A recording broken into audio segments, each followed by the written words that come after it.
Je vais tenter aujourd'hui de vous décrire l'indescriptible.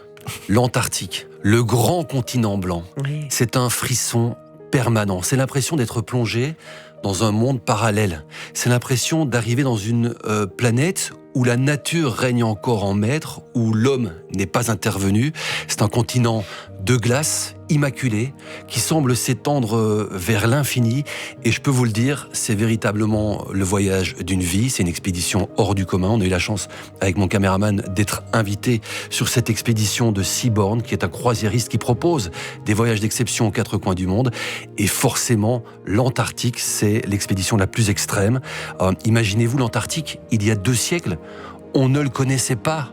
Les grands-parents de nos grands-parents n'avaient jamais entendu parler de l'Antarctique. C'était un peu comme la planète Mars aujourd'hui. Les premiers explorateurs sont arrivés au début du 19e siècle, et puis dans le courant du 19e siècle, et puis seulement dans le courant du 20e siècle, certaines des grandes découvertes de l'Antarctique.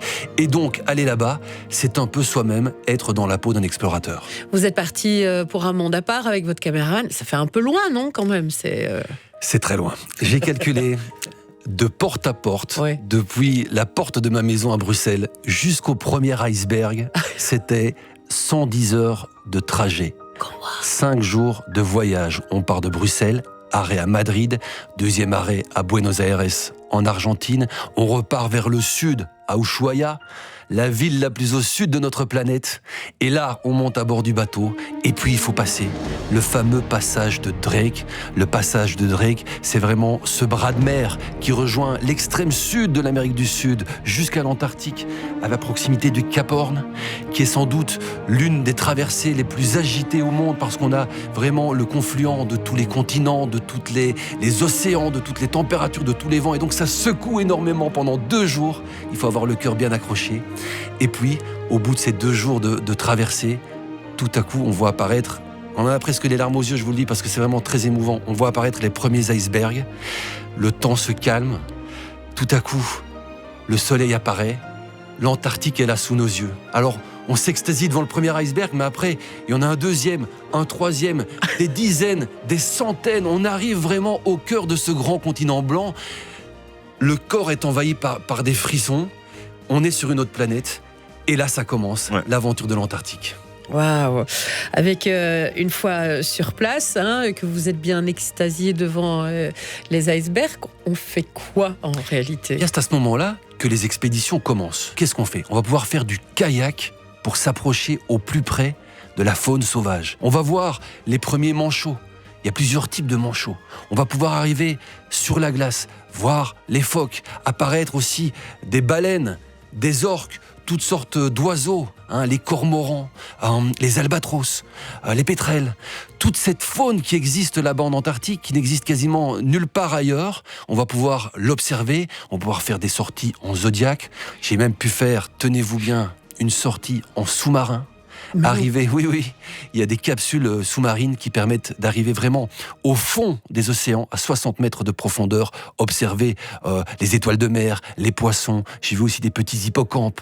Donc c'est vraiment une expérience hors du commun. Et tout ça aussi, c'est une expérience aussi de sensibilisation à cette nature. On est entouré de scientifiques, de chercheurs, des ornithologues, il y a même des historiens qui peuvent nous expliquer les grandes étapes de l'exploration antarctique avec le fameux baron de Gerlache, les Belges. Les Belges ont beaucoup participé à cette exploration. Il y a toutes sortes de grands noms, Cook, Shackleton, Amundsen. Donc tout ça, c'est vraiment l'aventure d'une vie. Mais du coup, je comprends pas, parce que vous avez parlé de croisière, mais vous parlez de scientifiques.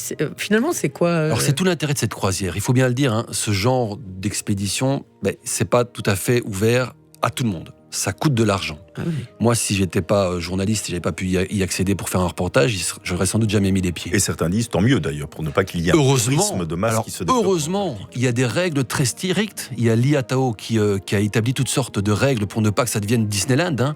Il y a à peu près 20 000 personnes chaque année qui peuvent mettre les pieds en Antarctique. Et donc, ça veut dire quoi ? Ça veut dire que ces expéditions, ça coûte de l'argent. Ça coûte beaucoup d'argent.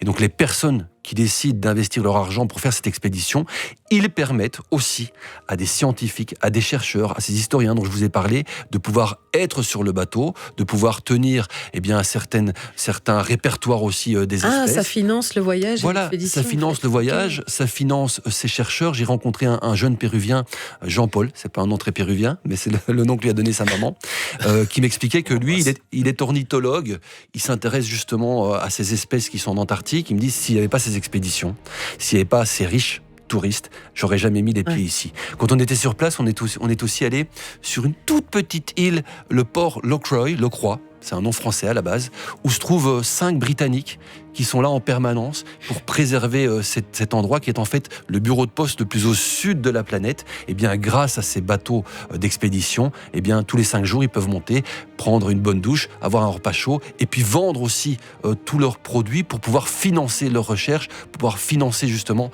la préservation de ce genre de site. Vous avez encore les étoiles plein les yeux, évidemment. Je suis rentré il y a seulement quelques jours et il faut un peu de temps pour redescendre. Hein. J'ai vraiment hâte parce qu'on a beaucoup de matière, beaucoup de belles images forcément. Là-bas, on jette un appareil photo en l'air, on a une belle photo. Dites, les photos des manchots que vous avez prises, c'est incroyable. Ouais, elles sont splendides. Elles sont splendides. Pour ceux qui nous regardent sur c'est l'avantage aussi. Alors, je vais le confesser, c'est pas moi qui ai pris cette photo-là, parce que l'avantage de ce voyage, c'est que sur place, il y a un photographe professionnel qui nous accompagne et donc qui nous dit, voilà les amis, vous n'êtes pas là pour sortir votre téléphone, votre GSM et faire vos photos. Moi, je fais les photos à votre place. Donc, profitez de l'instant. Vraiment, soyez dans l'observation et alors, ça n'empêche pas, hein, j'ai quand même sorti mon téléphone de temps en temps, j'ai fait mes propres photos, on est toujours fiers de pouvoir les faire soi-même, mais l'avantage c'est qu'à la fin du séjour, eh bien, on parcourt ensemble les photos. Ah ben ça je l'ai vu, je te la donne, je te la partage. Daniel Fox, très sympa, un photographe québécois qui nous a accompagnés sur ce séjour et donc qui partage ce genre de photos exceptionnelles. Regardez, ça ce sont les manchots. Alors les manchots ils sont très drôles, hein. Je suis pas là pour faire un reportage animalier, mais sur la glace, ils sont tout timides, ils marchent très doucement, ils sont très maladroits, mais dès qu'ils sont dans l'eau, ils filent à toute vitesse. C'est vraiment... On apprend beaucoup de choses aussi sur toutes ces espèces. Formidable, merci beaucoup merci François. Et si vous souhaitez découvrir encore plus de contenu de ce monde à part, n'hésitez pas à rejoindre notre communauté de voyageurs en vous abonnant à notre page Facebook.